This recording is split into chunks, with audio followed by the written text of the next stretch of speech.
Lovely plump oysters just warmed through, and there's so much butter and olive oil, herbs, right amount of seasoning, little bit of lemon.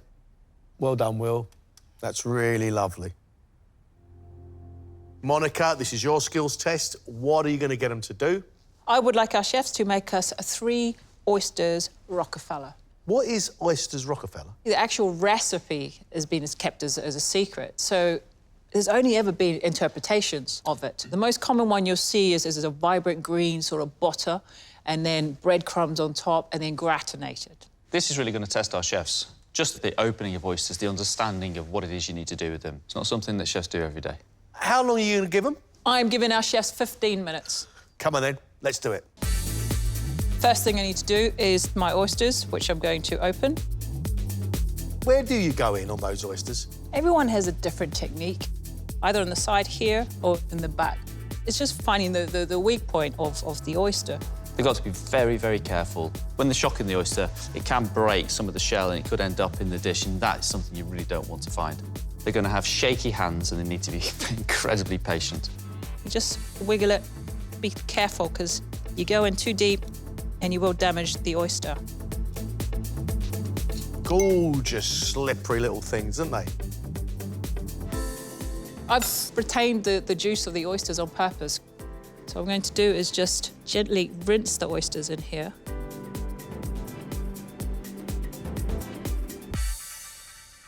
I'm going to use the brioche, which has already got butter in it. I'm going to make the crumb with the brioche.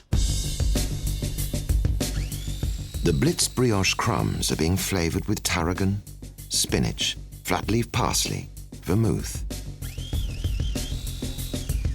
and Tabasco sauce. The strong flavour of the oyster and the lovely warmth of Tabasco. Such a fabulous addition. You've got to be careful with an oyster, because you just don't want to add too many flavours that spoil it.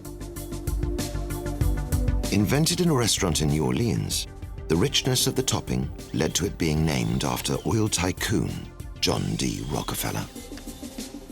So now I'm ready to put everything together. It's not a dry crumb, is it? No, it's quite moist, and that's intentionally so. That's a very bright, vivid green. Beautiful.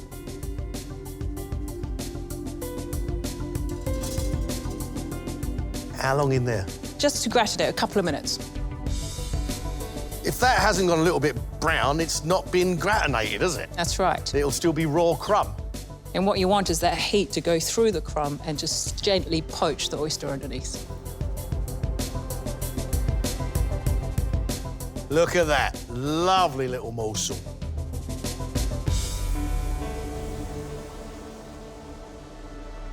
And there you have it, my Oysters Rockefeller.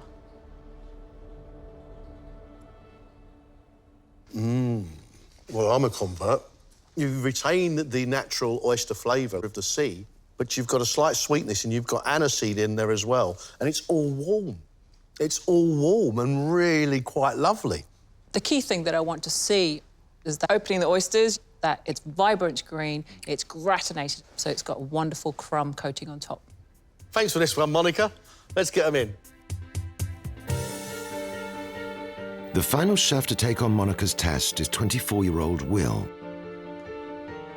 who is sous chef of a family-run restaurant in Bedfordshire. When I was young, we used to always go to my nan's house. She was just a fantastic cook. We used to bake cakes, fudges, everything. My dream is one day to have an artisan bakery and name it after my nan. I call it Nana Sue's. That's going to be a hard challenge, but I've still got time to go yet. She is my inspiration. I know she's watching down on me, and I know that she'll want me to smash everything. So. Will, give us 3 Oyster Rockefellers. Lovely. OK, thank you. Thank you. Off you go.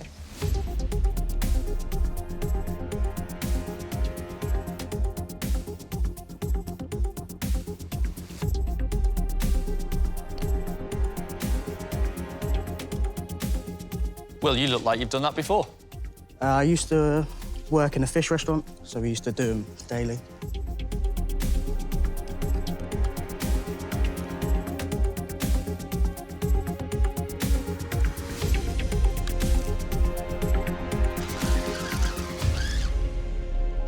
How old were you when you started making cakes and fudge with Nan?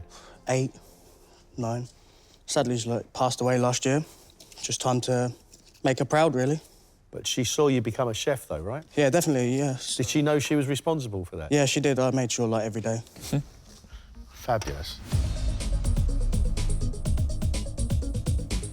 So I've got spinach, watercress, parsley, and then in here I've got the shallots and the thyme. So I'm going to put the butter in now, and then I'm going to blend it all together to make it like a really green, vibrant sauce. Right.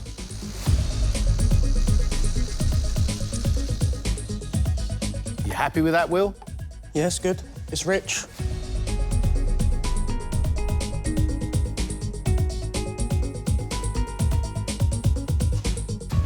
Righto. You've only got 2 minutes left. Lovely, thank you.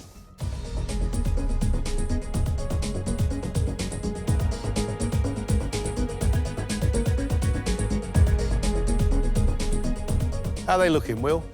As good as they can be at the minute. Yeah. About 20 seconds. You're going to have to get them out.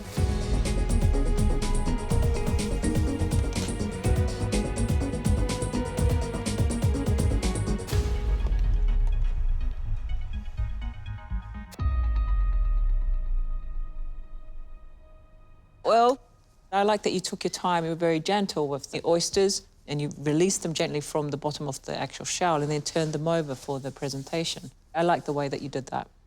As for making your Oyster Rockefeller, I like the way you made the butter with the green herbs going through it.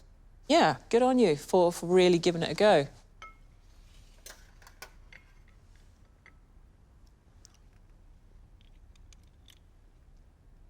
Lovely plump oysters just warm through, and there's so much butter and olive oil, herbs, right amount of seasoning, little bit of lemon. Well done, Will. That's really lovely. If anything, Will, you could have mixed the butter and herbs with some breadcrumbs, but together on the oyster, it works a treat. You've cracked it, mate. Well done. I think Grandma would be happy with that, no? I hope so. Thank you.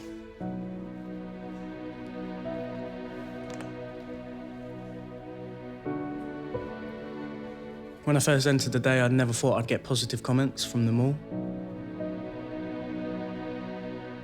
But receiving them is the best feeling in the world.